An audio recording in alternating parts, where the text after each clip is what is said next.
everyone, and welcome to episode 2 of season 2 of the Flourish podcast. If you missed season 1, do go back and check it out. We are digging into all things the Flourish model in the first season as we explore the why, the how, and the what of healthy, inclusive children's and youth ministry that enables children and teams to flourish.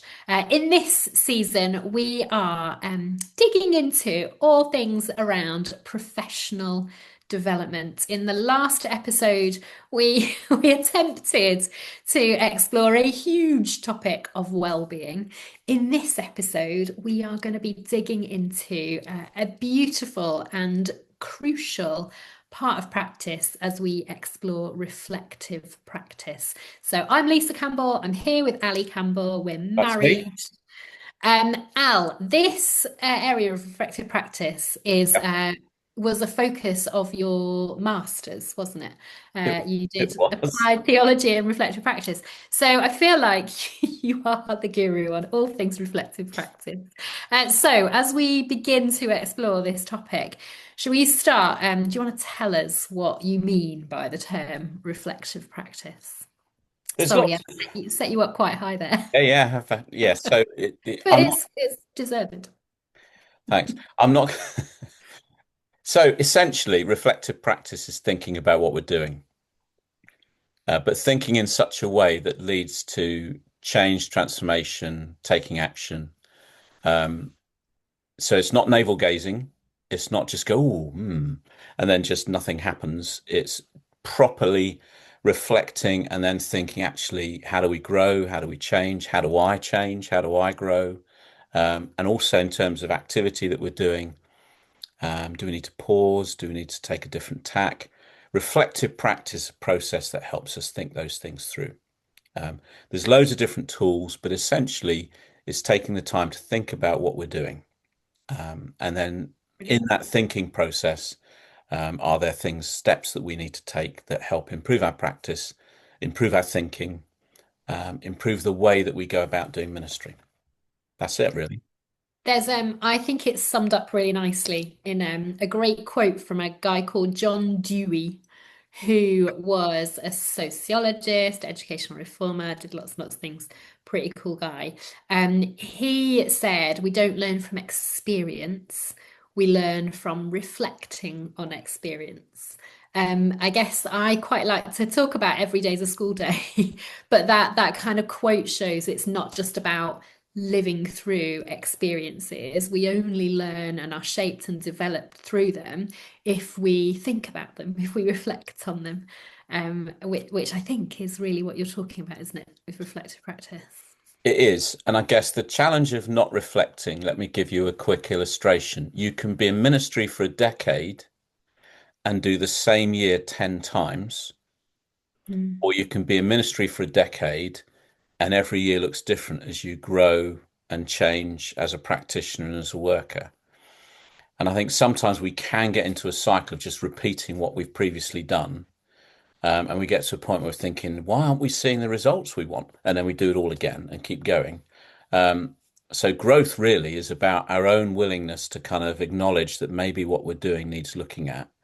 And that's part of the journey of reflection in the first place. It's like, am I self-reflective before I'm then reflecting on practice and what other people are bringing to stuff and the challenges of ministry with children, young people today, all those kind of things that we can reflect on. Um, but am I self-aware is a key part of doing reflection well. And that can be challenging, if you get to the point where you're in your mid 50s and you're thinking, there's stuff I don't know, there's things I need to relearn, there's things that have fallen out my head since I was 25. Um, that can be challenging if we're in the middle of ministry and doing stuff with other people. But it's such an important thing for our growth and our learning that we can reflect and we're willing to do it. So sometimes it can make it a little bit of a vulnerable space for us Mm. if we're running into things that we think, I thought I had this sorted, but I don't. Um, but also, it can bring revelation to us as we think about, oh, wow, if I just thought about this earlier or taken the time to think about this, maybe we could be doing something fresh and different that would be working when what I'm doing currently isn't, for example. So it's Mm. got so many uses, but it's for me, it would be one of the, if you're thinking about continuing professional development, aside from the foundational bit of kind of looking after ourselves and living well, which we looked at in the last episode, this for me is the next on the kind of building block because this helps other things kind of fit into place for us around what our own development and growth needs to look like. If we're good at reflecting on ourselves, we might think, I really need to press into this area that I don't really understand. So it's even taking the time to acknowledge there's things I don't get and I need more learning in those spaces. So it starts with that ability to self-reflect, and then moves into thinking about what does my practice look like, and how do I shape that in a way that is continuing to learn, continuing to grow, continuing to develop. Yeah, I think, we looked at well-being last week, and that for me is foundational. But actually, reflective practice, I wouldn't necessarily even pit them as we start here and then this is the next important. Like, I think reflective practice is effectively your toolkit. It's how you go about doing it, because actually, if you are not a reflective practitioner, you're rarely aware of your need to explore well-being. Mm. So it kind of is, it's the tools that we use that mean that what we do is effective or not really, I think. Yeah. And it does overlap nicely with um, stillness, particularly, but also Sabbath, I think, in terms of, and wonder, in terms they're all they're all linked with reflection in some ways. And Um, ultimately, submission of like, what's God's perspective on this? yeah. So yeah, the whole thing links. But I think that is a nice reminder as well that actually I think reflective practice is something that happens. It's a kind of 360 thing. So yes, we need to be self-reflective. We need to reflect on what we're doing that's working well, what's not working so well, the approach that we're bringing that's helpful, the approach that's less helpful. So reflecting on ourselves as practitioners, but also being able to reflect in a space, and to reflect on how things are landing with the kids, and to begin to kind of empathize and imagine what's going on for them and be reflective in that space, to reflect on our program. So it's a continual way of being, I think, but it's a 360. It isn't just about me and what I'm doing, but it's about how things are landing, how the children are doing, how things are going on, what's going on for them. Just that way of being reflective. I think when I first went into SEN, the beautiful world of special educational needs, um, I think the first thing I realized was the more you know, the more you realize there is to know.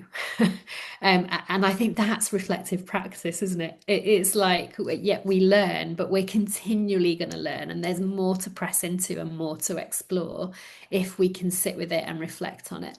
Yeah.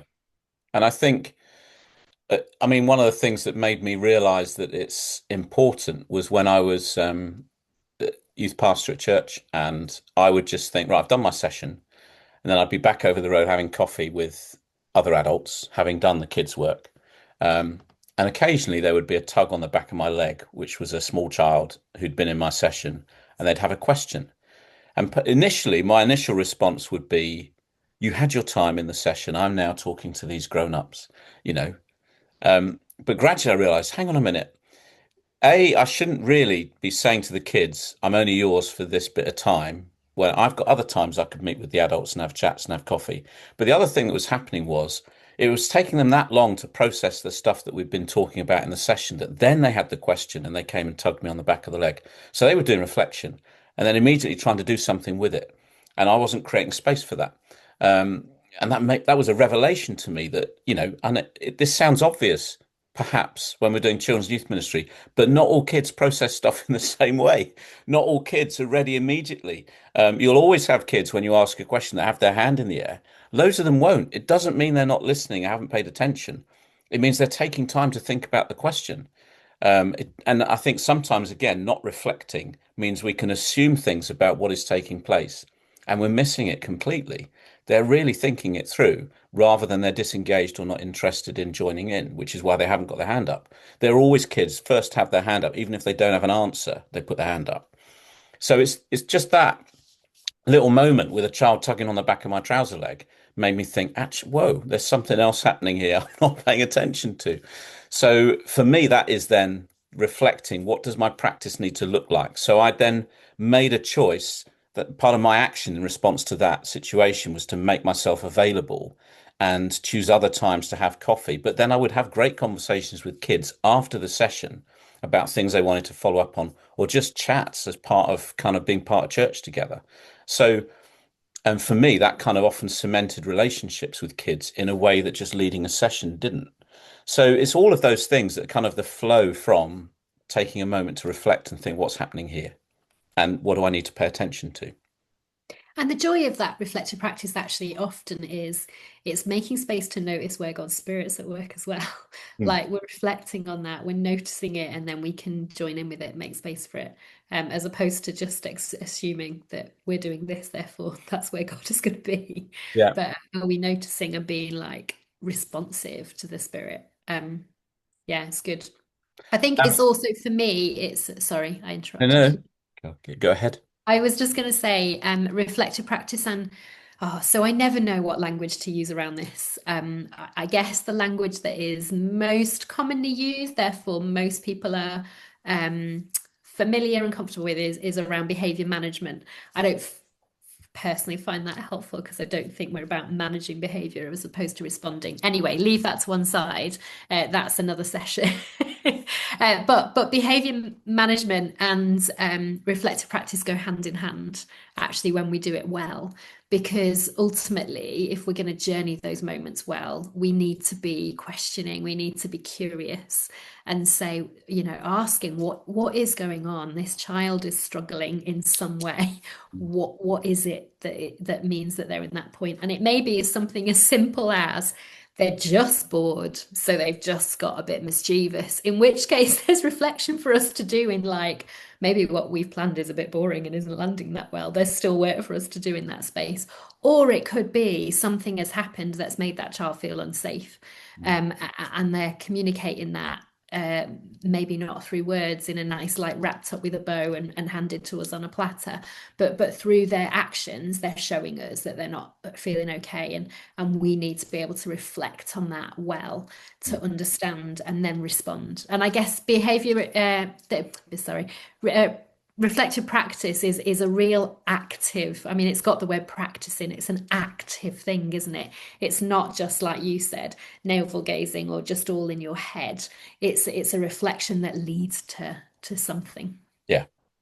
Um, And there are kind of like learning cycles and things like that that you can explore.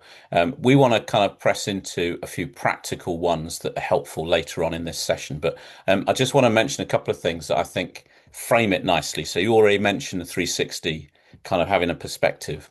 There's a great advert I use often in training when I'm talking about reflective practice that was a Guardian advert from back in 1984, I think it is. Um, and essentially, you've got this guy who's a skinhead, he's running down the road, and you immediately think he's going to duff in this woman who stood in her doorway. But then the camera pans back, and you see he's running towards a man who's carrying a briefcase. The man with the briefcase turns around, sees him coming, starts to clutch his briefcase to him. Skinner's pelting down the road towards him. You think, okay, he's not going to duff that woman in. He's going to beat this man up and take his briefcase. He arrives at the man. You pan right back, and there's this pallet of bricks, bizarrely, above the man, and it's just about to totter and break. And the guy grabs him, not the briefcase, throws him against the wall, not to beat him up, but to rescue him from these bricks that are about to fall. And the kind of catchphrase at the end, it's only when you get the full picture do you really know what's going on. And I think in terms of reflective practice, that's a key thing around have I just got this very narrow view of what's taking place and I'm missing so much? And I need to step back, I need to take stock, I need to think differently. And again, thinking about Skinner running down the road in the 1980s, the assumption is something bad's going to happen, someone's going to get duffed up. So someone once said, it's attributed to Stephen Covey, we see the world not as it is, but as we are, or as we're conditioned to see it. And I think in terms of thinking about what are my biases that are immediately deciding what is going on here without fully taking stock, taking time to gather in all the information I need to make a really informed decision or reflect well on what is taking place. So it's a little bit like you kind of thinking about the situation with behavior. What is happening here? And am I asking that question well, or am I making assumptions that then lead to my response not being a good one? And I think that's a key part for reflective practice is what is happening here? And am I getting everything I need to help me make a really good decision about what we might need to change or transform or shift to get better outcomes or, learn and grow together? And I think, as with all things, you bring reflective practice and Jesus together, and you've got like a winning combo. So I think that quote that you've just said, that I think is a kind of ancient proverb, but Stephen Covey quotes it in his book, The Seven Habits of Highly Effective People. But it is that whole, we see the world not as it is, but as we are, or as we're conditioned to see it, like an understanding and a recognition that we have a viewpoint of what is going on, and what plays into that perspective that we have is all of our life experience and things that we've been conditioned to see and understand.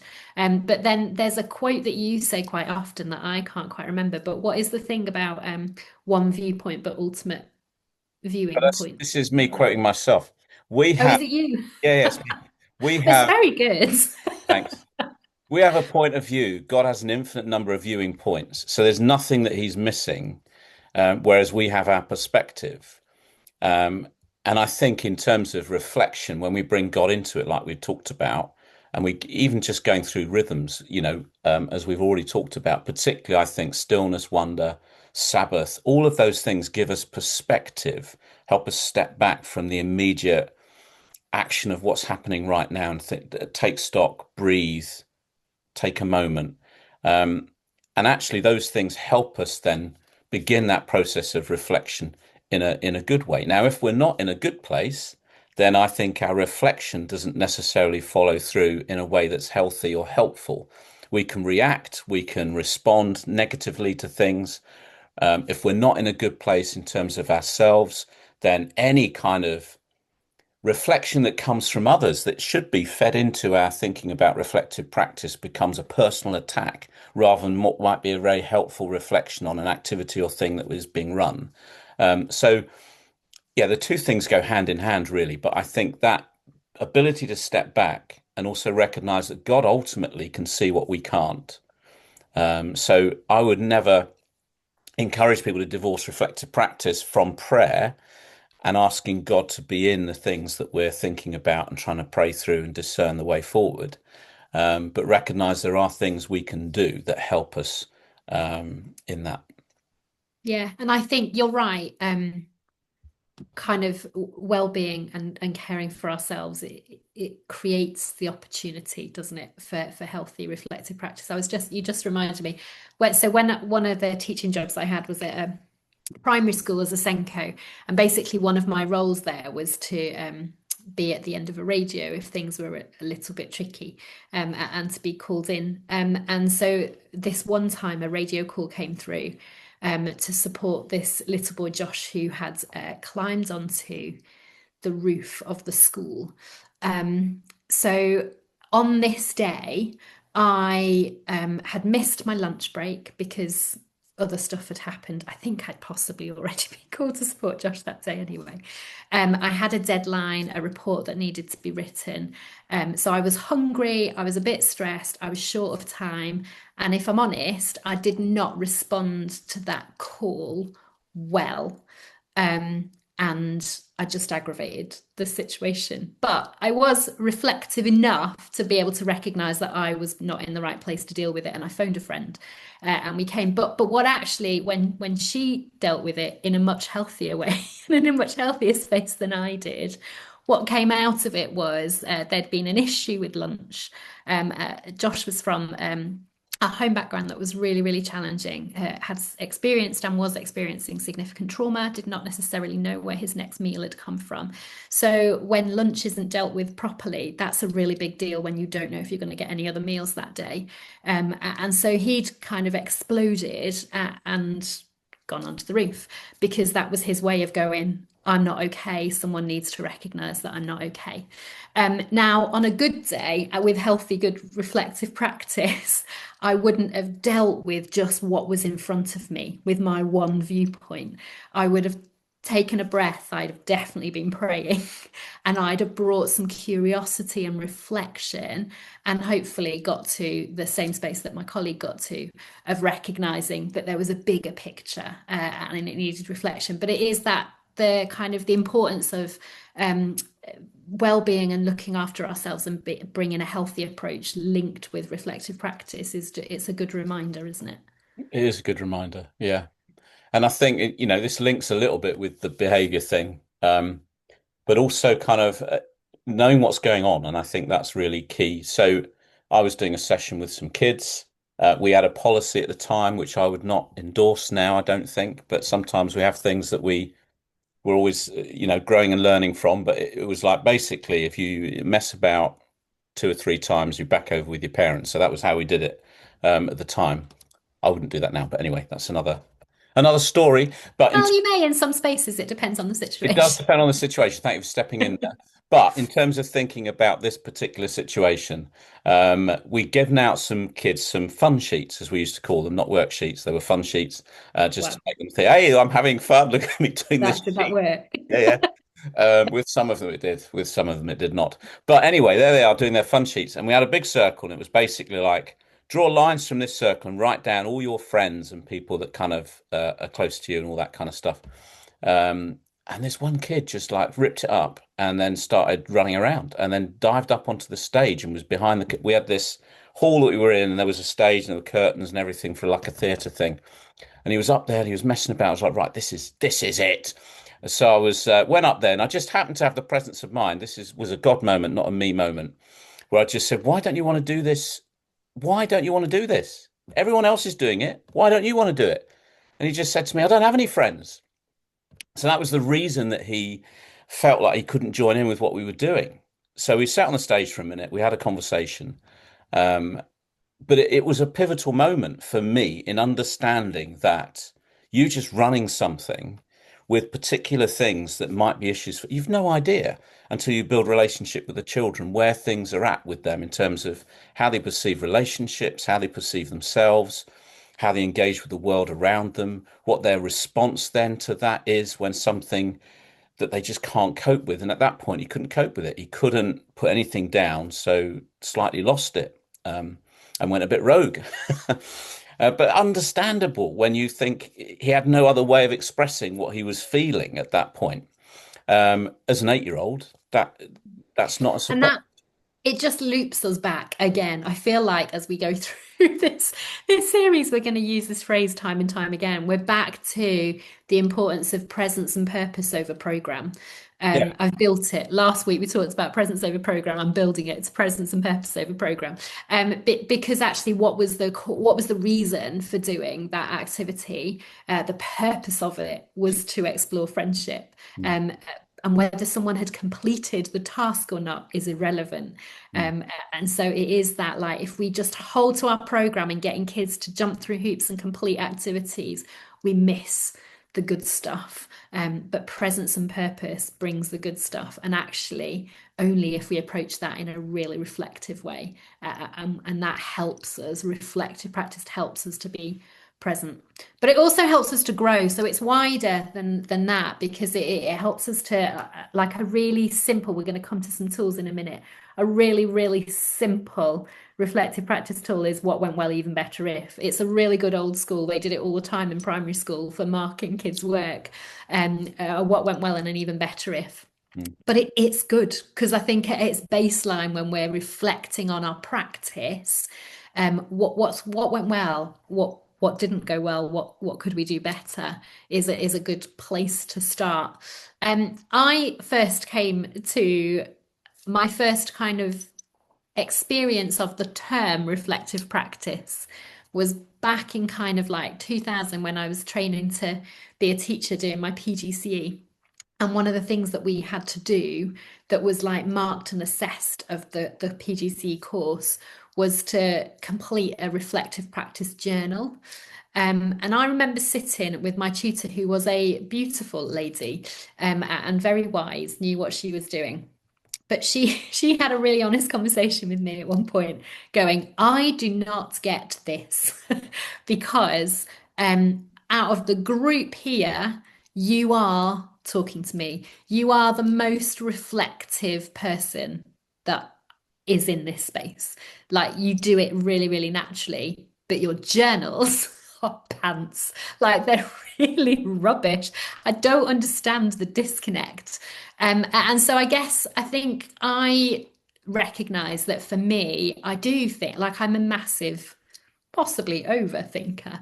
I I can see you jumping in. I'm just going to keep talking so you No, don't no, get to say go on, anything. go on. But but I will think and explore things from lots of different angles, and so I naturally am a reflective practitioner. But what I wasn't so good at doing then was articulating that with others. I think other people, we're all different, right? So I think for me, being a reflective practitioner was something I did naturally, but it wasn't so helpful in a team space. There are other people who maybe really struggle to do reflective practice at all. And so, a really helpful thing, it helped me in that space to articulate it well. I've used it with other people to just really help them begin to reflect on their practice, is to have some tools that kind of give you a bit of a framework to start going with that. I mentioned a really simple one of what went well, even better if is a really good one. But Al, you're very good at these tools. What have you got to share with us today? Okay, so similar to the what kind of thing, so that you know, even better if kind of thing. So Mhm. what now what, which is really simple, but it just asks those three questions. What is happening? What's the situation? What is it you want to think through? So what difference does that make? So thinking it through, what comes to mind? What are you drawing? What's your attention drawn to? And then the kind of now what are you going to do as a result of that? We talked at the beginning about reflection being about action, not just, oh, yeah. So that's really important part of it. So the now what is where the kind of reflection then sits in practice and becomes a concrete action in response to that reflection that's taken place. So what now what? The one I've used probably the That's most. sorry, I'm just gonna pause you there because sorry, what we had planned was to explore different kinds of reflective practice tools, and I'm gonna do a bit of a jump and an overlap, because we're looking at kind of ones that help with practice, but there's a personal reflection tool that I use that's really similar to what now what, just to kind of build on that, which is Lectio, which is an ancient pattern of prayer, um, uh, been around for many hundreds of years, and a way of reading the Bible reflectively. Is that the right Yeah, word? reflective. Um, so, and basically, I've kind of I needed to get my own head around it rather than follow someone's pattern. I do needed a little bit more simple. So I kind of reworked my own version of Lectio that I use when I'm reading the Bible, and it uses that. So the first time I read a passage, and the first time, all I'm looking for as I read that passage is a what. What is the word or phrase that stands out to me in that passage? And then the second time is a why. So not quite what, so what now what, but a why. So what is it that God is saying? Why is that phrase? So read the passage through a second time, and as I read it that time, what is it that God's speaking to me about that He wants to draw my attention to as I'm reading this? And then now what? Okay, so that's really helpful, but what does it mean for me? And what am I going to do about it? So it is a really helpful way. And I kind of describe it, which I think is good just for reflective practice, full stop. I describe it as kind of going into a swimming pool. So you kind of take one step in, and I think for lots of us, we can stay at that surface level. But actually, if we can sharpen our skills, I guess, in reflective practice. It allows us to take the next step into the swimming pool and to go a bit deeper, and then to take the next step. And I am always surprised, particularly when I use Lectio, I'm always surprised at the depth and the richness that comes out to a passage that if I just read it through one time, I might have noticed and gone, oh, that's interesting. But creating that space to go a bit deeper with a kind of what, why, so what, just kind of really enriches and brings new things out of it. Great. Sorry, that was an interruption. So, what just really simple way of beginning to introduce reflection and start on that journey is just it doesn't need to be long, but just having a team debrief. So when you have done an activity, having 5 minutes at the end doesn't need to be very long at all. Just asking people in the team the question, how do we feel this evening's gone? And allow their reflection. Don't frame it, don't give them a thing to do. Just literally just have a brief conversation about how do we feel the evening's gone. Um, and maybe off the back of that, some things come up that you can then say, what could we do next week that's different, which links with that kind of even better if that Lisa was mentioning before. So building that kind of debrief in as a regular thing that you do as a team is a helpful way of introducing reflective practice to your wider team. You don't even need to call it, we're now going to do reflective practice. Just do it very naturally as part of your evening together. And so, okay, so what I've been in groups where we've kind of done a vague like what went well, even better if, and then we've gone blah, blah, blah, blah, and it's all flowed. I've also been in groups with teams where we've asked how did that go, and nothing. So there are some, I know you're saying just ask the conversation, don't ask them to do a particular thing, but sometimes it can be really helpful, can't it, to ask and to have a little bit of a structure, which is kind of what we're talking about with these tools. So have you got a helpful tool in that team debrief session that is a helpful way of helping that reflection to flow, but also like you talked about to boundary it? So because what we don't want is those team debriefs to go on for 3 hours. So how do we structure it well so we get the nuggets but look after team and get them home quickly as well? I guess one simple thing is noticing, but three different things. So, have we noticed how the young people got on with each other? Anything particularly to pay attention to in terms of the relationships between the young people? Anything particular that we noticed about how we were working together as a team? Where did we feel we were strongest? Where did we feel maybe we weren't quite as on the same page as we could have been?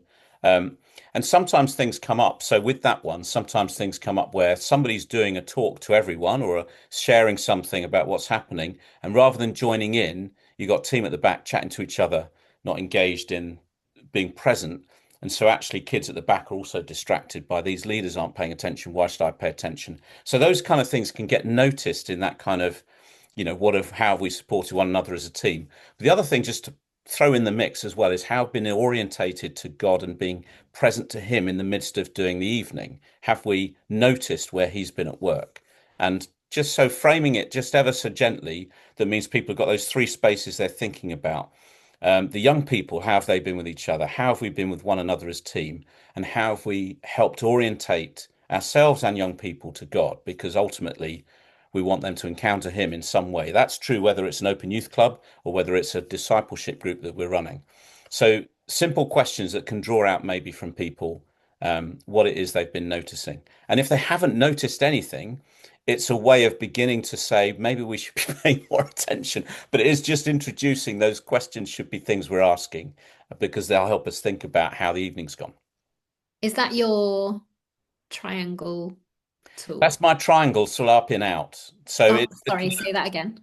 up in out. So it's the Up and out, idea of being how we orientated towards God, how up, we orientated towards each other, so in, in. and how we're looking out. So part of that is about looking at is this a welcoming, inclusive space? And again, that's about how the young people respond and react to each other. So if you've got new kids that come and they sit in a little pocket and nobody talks to them, that's not great because that's not the model we want to exhibit. But that might be missed if we're not paying attention to the out in terms of the up in out thing. Yeah. Brilliant. That's cool.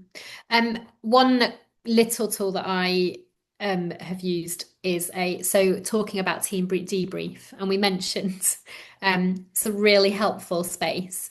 But we also, I think sometimes when a session hasn't gone so well, that team debrief cannot feel so encouraging. It's like we all sit and go, oh, because on paper that looked like it was going to be so good. And there's been an incident, a kid has come and, they bring their stories with them as they come to our space and for whatever reason something's kicked off and it can just mean that we sit and then we pour over it. So we do a much longer team debrief than is helpful. And then we all leave feeling a little bit deflated. And so a kind of tool that I created was a behavior reflection tool, which is a little bit back to the what, so what, now what, actually of just kind of a little tool that helps everyone and should take no more than 10 minutes that goes, okay, how do we capture the learning here? Because ultimately, that's what we're talking about, isn't it, with reflective practice? How do we capture the learning and how do we grow through it? So what was the incident? Let's just, from everyone's perspectives, let's just note it down. And at this point, we're not necessarily even trying to tease things out. We're just trying to gather the info. So what happened, a kind of what was going on before the incident. So we start to begin to identify if there's triggers for kids, things that they find difficult, what responses were brought from different people that were helpful, that seemed to help, what responses were brought from people that weren't perhaps so helpful. Because if we can identify that stuff, we can learn that that's not a good way of interacting with that child. And just kind of a little way of helping people feel like they've got a little bit, it's not about bringing a solution, but it is feeling empowered. Like there are things that we can do with this situation that actually made us feel really disempowered, because when things kick off, that ultimately is what we're feeling, really, isn't it? A little bit fearful that we're not good enough and we're not up to the task. But actually, if we can capture the learning, we can start to learn from it and make plans for moving forward. So a quick behavior reflection tool, and there's a kind of form to use to fill that out, if it's helpful, on the Wonderful Me website. But yeah, behavior reflection tools. So team debrief is a really helpful space. What about team planning? Yeah. Because those are other kind of team moments where we can bring our team together. Any thoughts around what's a helpful way of structuring that time that means that we're reflective in it? Yeah, I think I mean a tool I've used quite a lot around partly around planning, but also thinking about capacity is traffic lights. So and that can work with a specific group that's meeting. So you might look at things that you're doing regularly and ask some questions around whether or not they should carry on, or whether or not they should pause. And traffic lights is essentially what should stop, the red, what could we be doing that we're not doing, green, and the amber is kind of what are we not ready for yet, but it would be great to plan it in, begin to think about when we're ready, we could do X, Y, or Z. Um, I find that helpful in terms of an activity, so a regular club that's meeting, looking at those different aspects. In season one, if you picked it up, we talked a bit about what a holistic program looks like and having all the different elements. So it might be that you realize using the traffic light, wait a minute, there's elements we've forgotten to include. You know, maybe we should be praying. So you're kind of thinking green for what should we be doing that we're not doing. So we haven't been praying, we haven't been playing enough games. We haven't been doing these things, and that's why other things maybe need to stop to make more space for that. So we've got a more holistic program, or it could simply just be there's something you've been doing that's become such a habit for the team, but actually you notice it's not working with the kids in the way it used to. With one club that I used to be involved in many years ago, we had certain things that we did at the start, and sometimes they just stopped working. So you changed and adapted and brought other things in to replace them rather than just thought, but this is what we do. And even in children's ministry, we can get so set in our own ways of how we do stuff with kids that we can forget that actually different generations of kids change and grow and things relate in different ways to them. So we need to think about always being ready to do the next thing that might achieve the same thing we're after. So it might be a gathering thing that you're trying to do at the beginning of a kids club, and you might have done a song or something else, and that doesn't work. So you do something else to bring everybody together. So what needs to stop? What needs to start that you could just be doing? And the amber is thinking, we'd love to be in this place. And that's great because that helps you think ahead with the group, not just running the group every week and you keep doing it, but thinking, where do we want to be in 3 months, 6 months? And that's about growth with who you've got, not necessarily growth in terms of numbers, but thinking, we want to go deeper in the stuff that we're doing around worship, or we want to go deeper in prayer, or we want to, where is it we want to be that we're not now? And then so part of it is about building those things in. And the reason I like it is because it is empowering to team if you use it with team. So rather than you just sitting there in your kind of office thinking, what do I want to stop? What do I want to start? What could I, see us doing? It's a way of sharing vision and inviting the team in. And it's funny how often I've thought, oh, I'd really like to stop that, but I'm not sure how the team would react. And sometimes if you just present something as what you've decided you're going to stop, team might fold their arms, not because they don't agree, just because they haven't been involved in the decision. So including people and using traffic lights to do that. So have people do it on post-it notes. What do you want? What do you think we should stop or pause that just isn't having the same impact? So they write stuff down. And it's amazing how often they are the things I want to stop. But because you've involved team, it feels much more like a joint decision than you forcing something on them. So empower your team wherever you can around those kind of decisions. Now, I would just say that does require trust, and it also requires you as leader to be a little bit vulnerable and realize there may be things that are mentioned that make you go, oh, hang on, but I do that bit. So, well, maybe you need to, so again, the kind of self-reflection is a really important part of this journey, so that we can then navigate those things well with team. And the traffic lights for me is a really great tool. You can use it personally, but use it with team to involve them and they feel empowered in making decisions. So the red is for stop. What do we need to stop? The green is for go. What could we just be doing we're not doing? The amber is what we're not ready for yet, but we'd love to be doing. Um, and I find that a really helpful tool for teams. Yeah, and I think it's good, and it raises a really important thing that we probably not talked about with reflective practice yet, which is around the vulnerability that we can feel and where we go. Because I think in talking about, you mentioned that we always start this way, and it's not working. The danger is that we recognize it's not working, but the first place we often go to is it's because we're inadequate, we're getting it wrong. Like it always like an assumption that the program itself is going to be good. And so if it's not working, it's because we're not doing it right and we're not okay. And I often one of the things that people say to me as they come to Wonderful Me for support is, I don't understand why I'm doing what I've always done and it doesn't quite seem to be working anymore. And actually, if we recognize that, but then think it's because we're not doing something right, we just get heavy and we feel rubbish about ourselves and condemned. But actually, if we can approach that with reflective practice approach, that we can start to think about where things are landing with children, and we can start to recognize, like, I think that's a question that more people are asking at this moment in time as we're in this kind of post-COVID generation. And that, this again could be a session in and of itself, but COVID has shaped our culture in ways that I think we are still not fully recognizing. One tiny example of that is around social communication.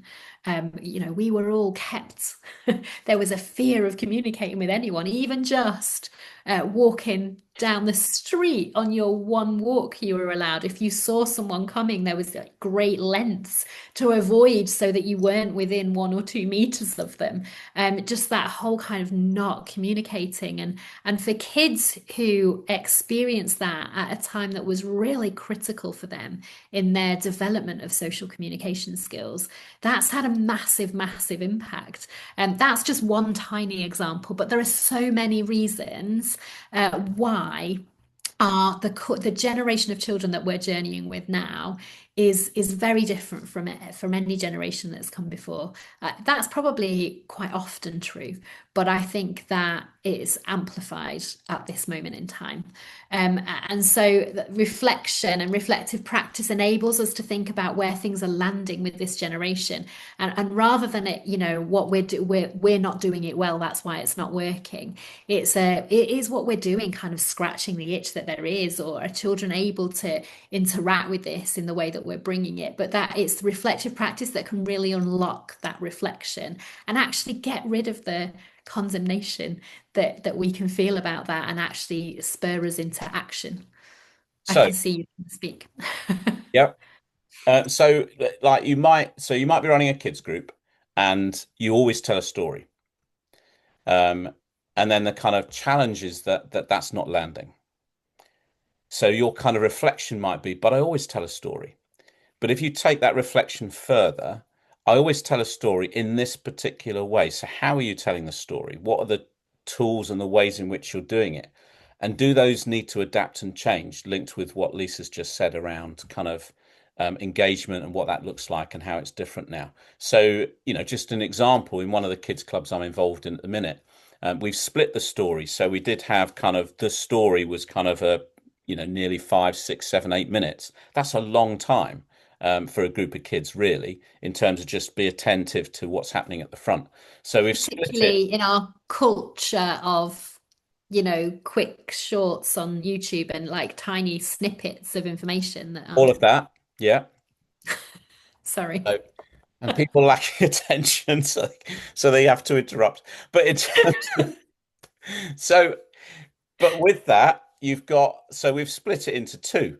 And what we're doing at the end of the first part is kind of leaving a cliffhanger. So you've got to come back for the second bit. Now that's regular kind of part of the diet of stuff they might consume, but it's building that into the way in which we're telling the story. And the engagement's increased and also mixing up the media that we use. So it might be video, but not always. It might be this, it might be that. So there's always a little bit of kind of they're not quite sure, but they know there's a story element to what we're teaching and what we're looking at in terms of the way, but we've just changed the way we're doing it. So it's not suddenly, oh, well, story doesn't work anymore. It's recognizing that maybe it's the methods that we're using. And that's where the reflection comes in, thinking actually it's, story's key, connection's key. I think story is one of those things always going to resonate, but how we tell it, the way in which we engage the kids in it, whether we do spontaneous drama where the kids join in. Generally speaking, if you're telling a story, you get the kids to join in, they're far more engaged than if they're just sitting there passively watching you tell the story. So there are tools and ways, but it's recognizing that some things need adaptation regularly in order to be effective. And it doesn't mean you can't tell stories. And I think sometimes that's the thing we tell ourselves. So reflecting well is I need to adapt. I need to be creative here. I need to be a little bit more flexible with my method, but we're still doing what I think is really important. We're telling a story.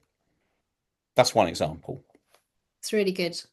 And I like what you landed with there around the story that we're telling ourselves, which is a Brene Brown thing. If you haven't come across Brene Brown, her TED Talk, it was on Netflix. I'm pretty sure it's still there. It's worth listening to.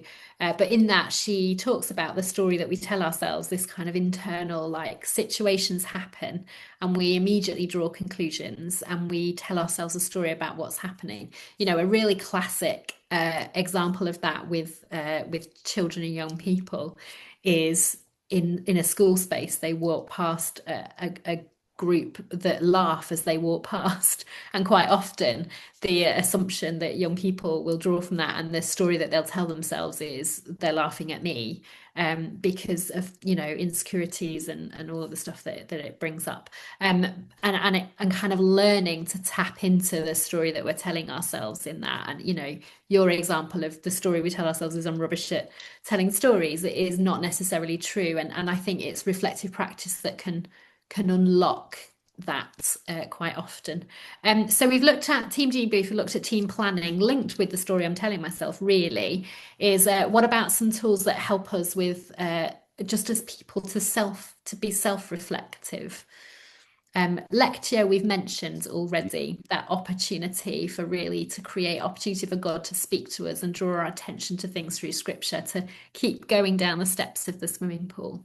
Any other things that you find helpful Yeah, as a so well, I find it helpful to write stuff down. I also think sometimes people who don't process in the way that your brain goes at 90 to the dozen, and so you've done a lot of reflection about this session before we finished it. And if we were to reflect afterwards, you'd already have done it.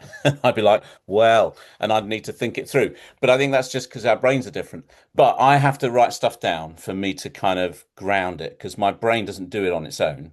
And maybe that's we haven't talked about me having ADHD, but maybe that's part of it, is I just need to write stuff down and then that helps me frame things for myself. So I think if journaling helps you and it doesn't help everybody, write stuff down. But also, if you don't like writing or actually you kind of struggle to write, then maybe record yourself saying something. So when I was doing my MA, I would occasionally record things that made sense to me that just was me talking.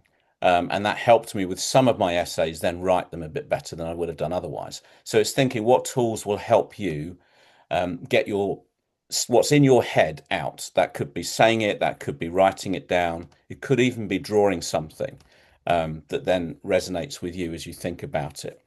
So some of that, all of that, I would say is journaling. So again, journaling doesn't look like one way.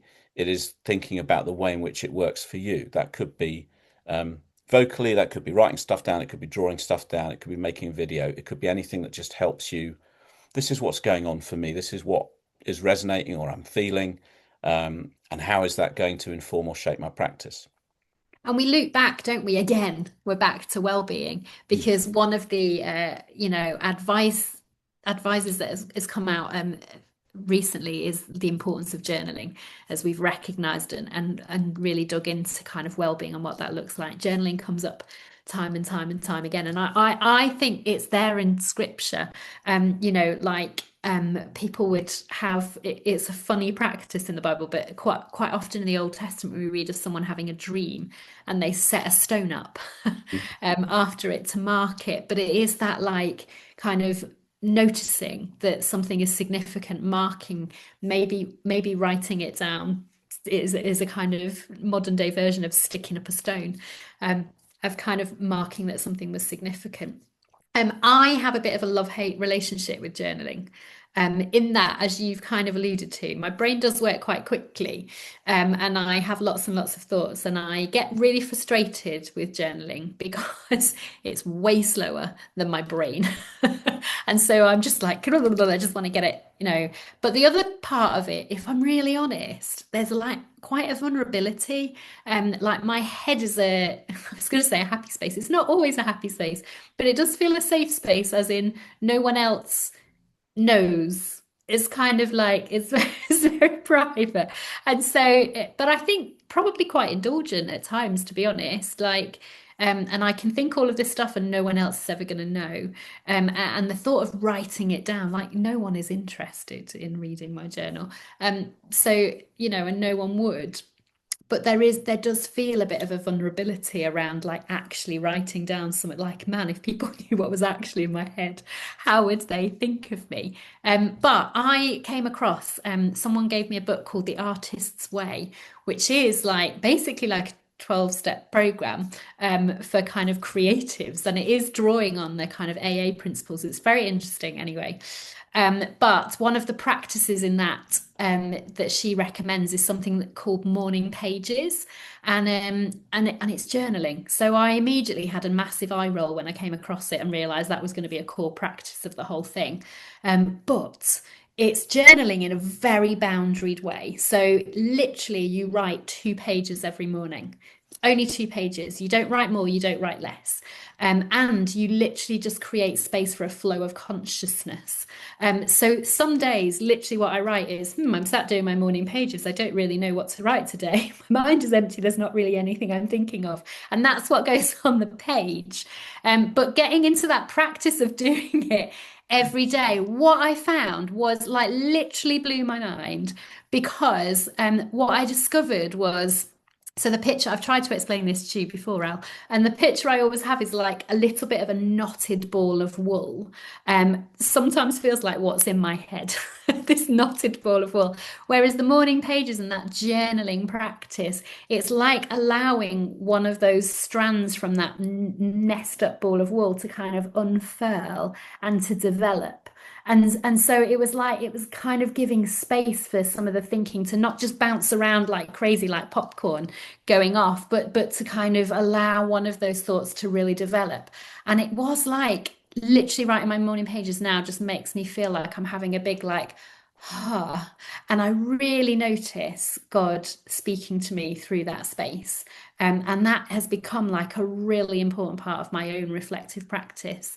So yeah, journaling I think can look lots of ways, but is definitely helpful. And I think just in terms of the Bible, it's really interesting if you look at 1 and 2 Kings and 1 and 2 Chronicles, because the books of Chronicles are written after the exile to Babylon. So you've got God's people reflecting back on their time when they had kings. But if you read 1 and 2 Kings, a lot of it is like, and our kings did evil in the eyes of the Lord, and they did evil in the eyes of the Lord. But you go to Chronicles, it's like, oh, wasn't it great when we had kings? It's like, hang on a minute.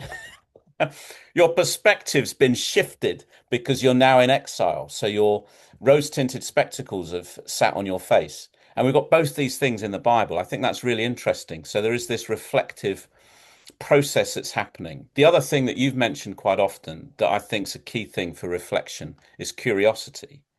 Um, and again, when I think about Jesus and the way he interacted with the disciples, constantly with the questions, you know, even after he's resurrected, so he's in his resurrected body, and he's all these appearances we have between the resurrection and Pentecost and the pouring out of the Spirit and Jesus ascending to heaven, is he's still doing it. He's got all these questions that he asks them about different things as they're going along. So I just think that curiosity should be built into our kind of way that we engage with our team, the way we engage with activities with kids. Um, we haven't mentioned kind of empowering children in the midst of kind of thinking about what we do and our activities and where reflection sits. It shouldn't just sit with our team. We should also be asking our kids, you know, what do you enjoy about what we're doing together? What are we missing? What could we be doing that we're not doing? And what amazing things will come from the kids if you draw them into that reflective process as well. So And even I think a step before that, because I think there's been quite a move at the minute to like, agency and child voice and kids are going to reflect. But actually, I'm not sure that we always are equipping our kids to do that well. And I think that kind of discussion is a bit further down the line, but even just starting to develop the skills in them where they can articulate thoughts and what's going on for them. So really simple, like you used to do, shouting chair is literally just stand on a chair and share your news, something that happened for you that week. I really love the how, wow, and about, just different aspects of wonder, which is a starting point for curiosity, I think, of just kind of what have you been wondering about, your how, what's your how from this week? What's your or this day? What's your wow? What have you seen, noticed, heard, done that made you go, whoa, that's so cool? And a bow is like the wonder that is you. What is it that you're proud of that you've done? And I think that is the beginning, like building blocks for reflection, to notice events. And I think we need to do a bit better at setting that foundation before we just jump to now our kids are going to set the rules and all of this stuff. Like we need to equip them to do that before they can get there. Yeah, so, so important. something else important just to mention, because I think it's a key thing to just flag, is we might feel sometimes that we're on like our own page when it comes to what we're thinking and feeling about the That's direction where we of live travel. on That's where our we live, own yeah, page. often. But in terms of thinking about the direction of travel of ministry, how we're doing it, and even sharing it with team, we can feel like a discordant bit sometimes, thinking, I'm not sure they get what I'm talking about, or, you know, those kind of things. So if when we press into reflection, it can be kind of a thing that can internalize. We can think, I'm not sure I can trust people here, or talk about it openly, or reflect well. So one of the things that's really helpful is to look at how you can build a community of practice. And by that, I just mean connecting with peers who are doing similar jobs to you elsewhere that you can share some of these things with and talk stuff through. It's like, am I mad for thinking that maybe we should be doing this when this is what we've been doing? And just hearing, generally speaking, people going, no, you're not mad. That sounds great, can be so affirming when we're doing the reflection, but we're thinking, I don't know that I have an outlet for kind of seeing this come into being because I feel like I'm on my own trying to make stuff happen or doing stuff in a particular space. So that kind of peer support can be really important. Um, so it's finding ways of doing that. So connect with other youth workers, children's workers, family workers locally if you're not doing that already. Um, Connecting with networks that will Good. support your journey. And help you find different spaces for reflecting. Some of us reflect better having conversations with other people than either journaling or doing stuff ourselves. So it is, what wider external support do we have that means we can reflect with others? Which is a really good place to land. And I'm realizing my tea's gone cold. So we may have been talking for way too long in this session. Yeah, okay. So, and I don't want to yeah, anyway. So let's bring it to land. And that's a good place to land out because I think that kind of external space to process for lots of us is really valuable and really important. So I think a good place to land would just be to finish with a bit of a quick exploration of the importance of mentoring. Um, uh, yeah, and coaching because I think again, back to the self-indulgence idea, the story we tell ourselves is it's self-indulgent around well-being and self-care. I think there is a story that says that mentoring is a space you go to when you're in crisis. So if everything has gone completely wrong, like then I need some mentoring. But actually, mentoring can be so helpful just as a regular part of practice, and a space to really build on reflective practice. And I know you offer a lot of mentoring. You also train people how to do this well. So yeah, tell us a little bit about that as we come to land, and I can go and get a hot cup of tea. So there's lots of different ways you could look at that or understand it. Essentially, for me, mentoring is having an objective voice, and by voice I also mean listening ear, um, that's journeying with you and doesn't have any agenda other than your flourishing and your growth. And so finding somebody who will do that with you, whether you meet with them monthly, every other month, whatever that looks like for you, but that space where it's you bringing something that you want to talk about. Often in line management or in other spaces, it's very much kind of a shared agenda or it's what you're supposed to be doing with your job. But there are bigger questions maybe going on for us that we need somebody to journey with us. So it's really about being alongside, supporting you and encouraging you in that journey. That may look like spiritual direction for some in terms of thinking about where does God fit into my kind of, I'm so busy, I can't make time for God. How do I do that? It may be mentoring just in a kind of somebody who's further along the line. So they've been doing ministry for a decade. You've been doing it for 3. What does it look like a decade on? Can you give me some tips on the direction of travel? Coaching might be a bit more direction around particular aspects of ministry, like I need to get better at this, help me with this particular thing. There's loads of ways in which we can explore those things. But if we don't do any reflection, we don't know what it is that we might need or what would be helpful. So it does start with us going on a little bit of a journey ourselves and kind of reflecting ourselves and becoming self-aware that begins that process of reflection for us. So if you're not doing that already, encourage you to sit with some of what we've talked about. Even do that. Here we go. Here's my kind of I takeaway. was going to say, Yeah. what's our take home? Give it. So listen back, maybe. I know we've got to the end, but listen again. And what stands out or what has stood out as you just pause the video or whatever it is that you're watching or listening to, what stood out to you, just write that down. It could be one thing, could be a word or two, and then sit with that for a little bit. And what is that saying to you about where you need to be in terms of your own reflective journey? That's what I'd encourage you to do. And it ultimately, like you said, we're talking about bringing curiosity. Totally. And we've talked about enabling children to begin to build those building blocks. I think Jesus did that. He modeled it really well with the people that he journeyed with by creating space for curiosity, bringing questions, like training their brains to be curious and start to question and to ask questions about it. So yeah, how can we begin to bring curiosity? Brilliant. Thank you so much. Thanks for listening, everyone. Next week, we are digging into how we can build teams well. Some big topics as we look at professional development. And I'm super aware that we're just scratching the surface, but hopefully, we're beginning to give you a little bit of an opportunity to bring a bit of curiosity to begin to explore it more, or build on the exploration you've already done. Brilliant, great. Thanks very much, and tune in next week. Bye for now. Bye.